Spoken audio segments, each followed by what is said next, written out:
Então, a pergunta é se a ventilação dentro da água, se ela traz algum benefício para um afogado grau 5. Para isso, para responder essa pergunta, a gente precisa entender alguns fatos que acontecem com o afogamento.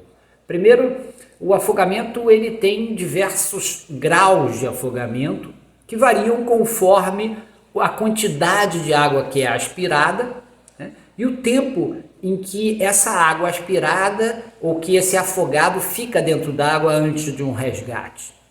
Então ele pode ser um grau tão leve quanto uma pequena aspiração que produz uma tosse, até mais aspirações, passando a um grau 2, grau 3, grau 4, quando a falta de oxigênio é tão grande que desliga a consciência e desliga a respiração. Então a gente tem nesse momento um grau 5, que é um afogamento, em que a pessoa está com uma parada respiratória e inconsciente dentro d'água.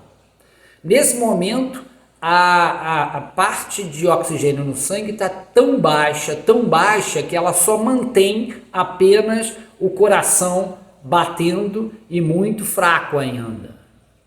Isso, dessa parada respiratória e inconsciência, grau 5, até a parada cardiorrespiratória, até a parada completa, leva aí de 30 segundos a 1 minuto e meio, 2 minutos no máximo.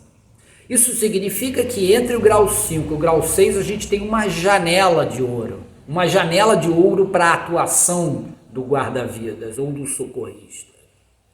Se a gente, por acaso, pegar uma vítima inconsciente dentro da água e não executar a ventilação ainda dentro da água e deixar para executar a ventilação fora d'água ou fazer a ressuscitação fora d'água, você vai ter que fazer uma ressuscitação completa. Ou seja, você vai ter um indivíduo que podia estar, em parada respiratória isolada dentro da água, e agora você tem um indivíduo que está em parada cardiorrespiratória fora d'água. Porque o tempo que você vai levar para pegar esse indivíduo que possa estar em grau 5 até chegar à areia ou à borda da piscina, esse grau 5 vai se tornar um grau 6. Um grau 5 morre em 44% das vezes. E um grau 6 morre em 87% a 93% das vezes. Então, assim, isso representa praticamente 3 vezes o valor de letalidade para um grau 6. Então, isso significa dizer que você pode reduzir a mortalidade do afogamento com parada respiratória isolada naquele indivíduo que está inconsciente, se você fizer a ventilação dentro d'água. É óbvio que a primeira regra do socorrista é com a sua própria segurança.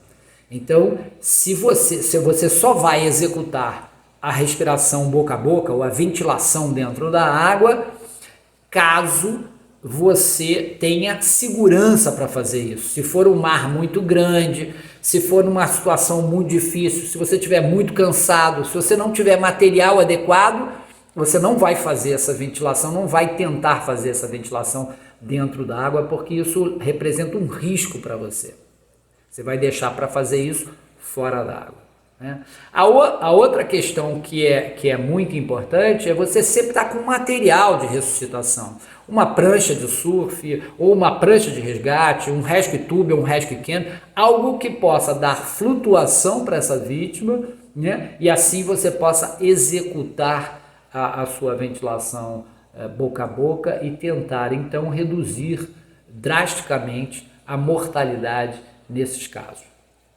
Você pode chegar num afogado inconsciente, você não sabe se ele está em parada respiratória ou parada cardiorrespiratória, você pode chegar nesse afogado inconsciente e verificar e ao fazer essa ventilação não obter resposta, ou seja, ao fazer até 10 ventilações boca a boca, você não obtém resposta, não há movimentação, não há reação nenhuma da vítima. Isso implica dizer que essa vítima está em parada cardiorrespiratória, ou seja, o coração está parado.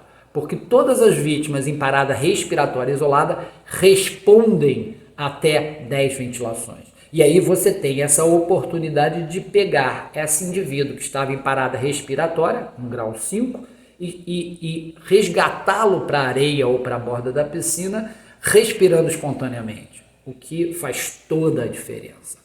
E aí a pergunta pode ser, mas e se eu estiver muito perto da borda da piscina ou muito perto da praia, vale a pena eu deixar para fazer isso na areia? Isso é uma escolha que o socorrista vai ter que fazer. Lembrando que, se você tiver a 15 segundos, 30 segundos, talvez valha a pena, mas normalmente um resgate dura muito mais do que isso.